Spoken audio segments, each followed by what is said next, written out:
You're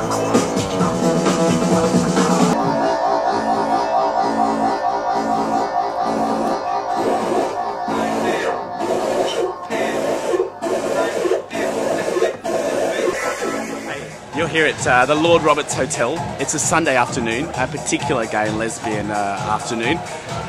We're chatting today with Mike Kelly, who's one of the DJs that plays down here amongst a whole host of local DJs and lots of talent. We're going to chat with him about what it's like to be a DJ, what's behind the scenes and what happens here on a Sunday afternoon at the Lord Roberts Hotel. How are you, Mike?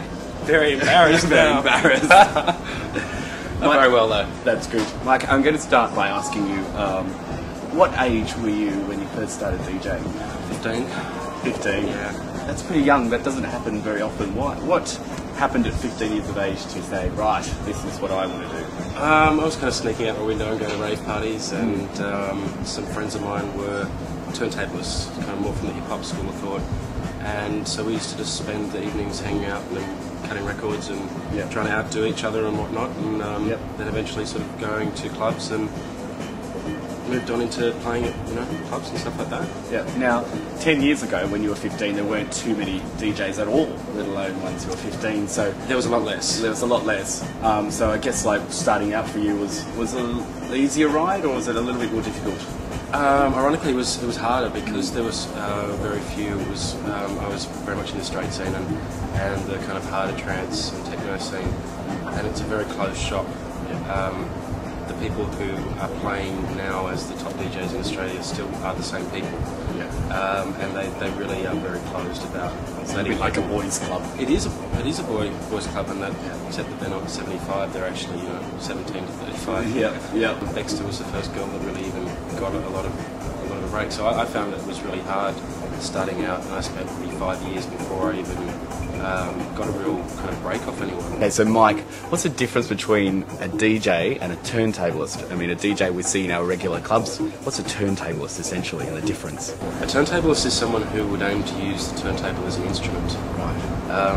Manipulation being the key word, I guess. They would try to take notes, take samples, take drum beats, and to create their own music by manipulating them manually. Yeah. You've got to be entertainment, I guess, to some deal, don't you? For sure. Some DJs will just stand there and get their record and go like this, jump up and down, whatever it is. Everyone these days realises that you're, the face on the box, so to speak, as well as the sound that's coming out of it. So people tend to find, particularly with the super DJ sort of phenomenon, that it's far more interesting if there's something to look at as well as to listen to. So do you think that like DJs in the sort of new millennium are a bit like a rock star? They've got that fame thing to live up to? For sure. Yeah. I've got a T-shirt that says DJs are not rock stars, which I wear with total irony. Certain DJs are, certainly commanding enormous fees these days. And I think that's been part of it, and the whole lifestyle that comes with that, the money, and they're playing to crowds of several 100,000 at times in a Love Parade, for example. Up to 600,000 people. Tiesto at the Olympic Games. These guys. I remember one of my friends was promoting a club called Perfecto in the UK with Paul Oakenfold, and he was getting paid in tens of thousands of pounds to play his Saturday night. And I expect that's not what you're you're on a few years ago Roberts, now. So, but no, I'm not on. I'm not on that at the Lord Roberts actually.